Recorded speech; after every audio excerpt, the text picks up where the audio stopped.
दिल्ली में विधानसभा चुनाव को लेकर सियासी माहौल गर्म है। चुनावी मौसम में आरोप प्रत्यारोप और वार पलटवार का दौर भी जारी है। इसी कड़ी में राहुल गांधी आम आदमी पार्टी के संयोजक अरविंद केजरीवाल पर जमकर निशाना साधते नजर आए। उन्होंने मोदी और केजरीवाल की नीति को एक समान करार दिया। उन्होंने केजरीवाल पर झूठे वादे करने का आरोप लगाया। वहीं राहुल के आरोपों के बाद केजरीवाल ने एक्स पर पोस्ट कर प्रतिक्रिया दी है। उन्होंने कहा कि राहुल गांधी ने मुझे बहुत गालियां दी। उनकी लड़ाई कांग्रेस बचाने की है और मेरी लड़ाई देश बचाने की है। इसके अलावा दिल्ली की सीएम आतिशी पर आचार संहिता के उल्लंघन का केस दर्ज किया गया है। रिटर्निंग ऑफिसर ने सीएम पर प्राइवेट ऑफिस के लिए सरकारी वाहन के इस्तेमाल का आरोप लगाया है। इधर दिल्ली में पोस्टर वॉर भी लगातार जारी है। दिल्ली बीजेपी ने एक्स पर नया पोस्टर जारी किया है और इसमें उन्होंने अरविंद केजरीवाल को खलनायक बताया है। आरोप प्रत्यारोप और पोस्टर वॉर के बीच खबर यह भी कि आज बीजेपी उम्मीदवारों की चौथी लिस्ट जारी हो सकती है। कांग्रेस की भी तीसरी लिस्ट आज जारी हो सकती है।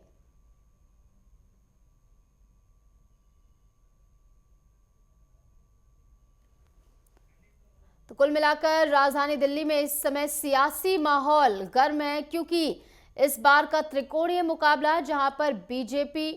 कांग्रेस और आम आदमी पार्टी के बीच वार पलटवार और आरोप प्रत्यारोप का दौर लगातार देखने को मिल रहा है, जहां पर बीजेपी की ओर से लगातार प्रहार भी किए जा रहे हैं।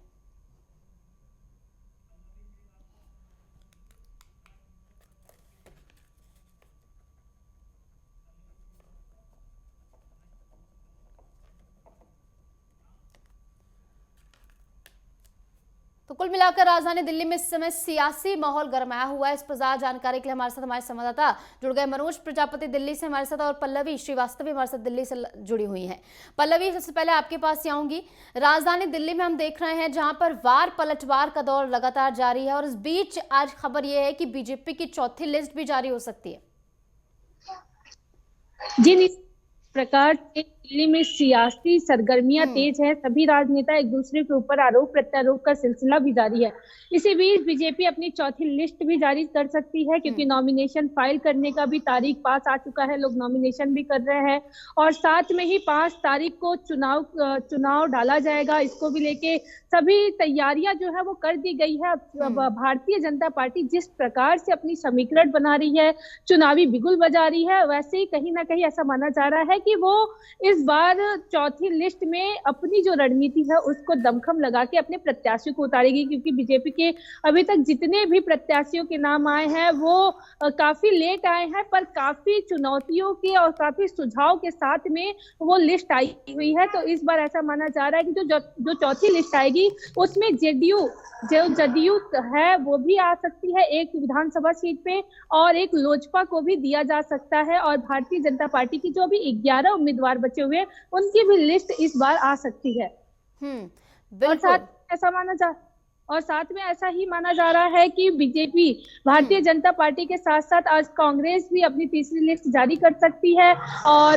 तीसरी लिस्ट जारी करने के बाद वो भी अपने पूरे उम्मीदवारों का नाम दे सकती है। क्योंकि जिस प्रकार से इस बार रैली हुई है, रैली होने के बाद कल राहुल गांधी ने आरोप प्रत्यारोप का सिलसिला जारी किया और उन्होंने कहा कि जो केजरीवाल है और बीजेपी दोनों ही मिलके जनता को लुभाने की कोशिश कर रही है, जनता को रुझाने की कोशिश कर रही है कि उनका चुनावी वोट बचा रहे। और साथ में ही जिस प्रकार से चुनावी बिगुल बजने के साथ सभी राजनेता एक दूसरे के ऊपर आरोप प्रत्यारोप करते हैं, तो वही आतिशी महलेना के ऊपर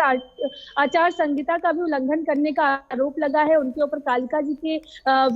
जी के अंडर में उनके ऊपर कोर्ट के द्वारा केस दर्ज कराया गया है कि इन्होंने पीडब्ल्यूडी की गाड़ी जिसमें पोस्टर भरा हुआ था, जो कि आचार संहिता लगने के बाद माना जाता है कि कोई भी सरकारी वाहन का हम प्रयोग नहीं कर सकते हैं, इन्हें उल्लंघन करने के भी काफी आरोप लगते नजर आ रहे हैं। और साथ में आप देख सकते हैं किस प्रकार से भारतीय जनता पार्टी लगातार पोस्टर वार का प्रयोग कर रही है और लगातार आयुष्मान कार्ड को लेकर भी सरकार के ऊपर काबिज नजर आ रही है और लगातार आरोप प्रत्यारोप का सिलसिला जारी है। साथ में ही इसके अगर बताते चले कि जिस प्रकार से भारतीय जनता पार्टी की चौथी लिस्ट आने की बात की गई है, तो वहीं कांग्रेस भी अपनी पूरी दमखम लगाते हुए नजर आ रही है। वो भी अपनी तीसरी लिस्ट जल्द ही जारी कर सकती है। बिल्कुल इंतजार रहेगा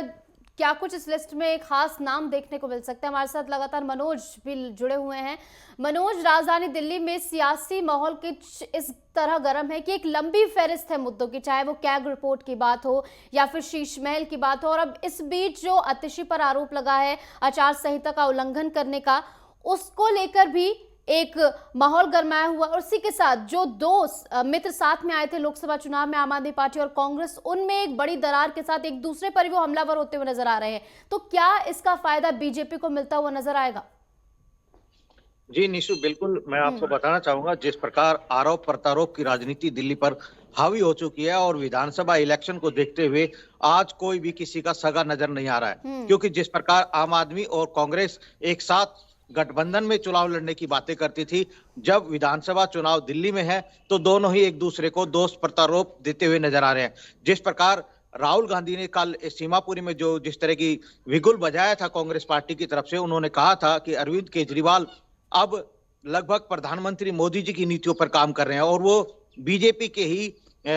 डमी कैंडिडेट के तौर पर पार्टियों को तोड़ने की बात करते हैं। और इस तरह अरविंद केजरीवाल ने भी कहा था कि राहुल गांधी जिस प्रकार उनके ऊपर निजी हमले कर रहे हैं, उससे कहीं ना कहीं उनको इस बात का बहुत ही दुख है कि वो कांग्रेस के साथ गठबंधन में थे, लेकिन जिस प्रकार विधानसभा इलेक्शन की बात यहाँ की जाती है तो केजरीवाल जी ने भी राहुल गांधी पर आरोप प्रत्यारोप की राजनीति शुरू कर दी है। और इस समय देश की राजधानी दिल्ली में जिस प्रकार विधानसभा इलेक्शन की सरगर्मी तेज है, कहीं ना कहीं चुनाव आयोग और इलेक्शन कमीशन की जो बातें हैं वो सामने निकल कर आ रही हैं। और जिस प्रकार आपने बताया, आतिशी पर भी चुनाव आयोग सख्त नजर आ रहा है और बीजेपी के कैंडिडेट परवेश वर्मा पर भी अरविंद केजरीवाल ने जिस प्रकार वो दी थी कि वो इस तरह चुनाव आचार संहिता का उल्लंघन कर रहे हैं, तो कहीं ना कहीं चुनाव आयोग ने भी उनका संज्ञान लिया है और परवेश वर्मा पर मुकदमे बात कर रहे हैं। और जिस प्रकार अरविंद केजरीवाल कांग्रेस के साथ गठबंधन पर बात करते थे, इंडिया गठबंधन पर बात करते थे, लेकिन जिस प्रकार दिल्ली में इलेक्शन आए हैं तो उन्होंने भी इस मर्यादा को तोड़ते हुए कांग्रेस पार्टी पर नीतिगत हमले जारी कर दिए हैं। और राहुल गांधी सीधा सीधा केजरीवाल की तुलना प्रधानमंत्री से कर चुके हैं, क्योंकि जिस प्रकार भ्रष्टाचार को दूर करने के लिए सिलसिला यहाँ पर शुरू हो गया है, एक दूसरे को बी टीम का टैग जो है दिया जा रहा है। और इस बीच कैग रिपोर्ट का आपने जिक्र किया, पल्लवी, कैग रिपोर्ट को लेकर जो है कोर्ट की तरफ से भी आम आदमी पार्टी को जो है फटकार लगाई गई, दिल्ली सरकार को फटकार लगाई गई थी कि पहले इसे पेश किया जाता स्पीकर के सामने। जी निशु, प्रकार से आपने कहा कि जो चुनावी समीकरण, जो चुनावी तरीके से समीकरण बनाया जा रहा है, वो कहीं ना कहीं विधानसभा चुनाव में आप देख सकती हैं। और साथ में ही इसके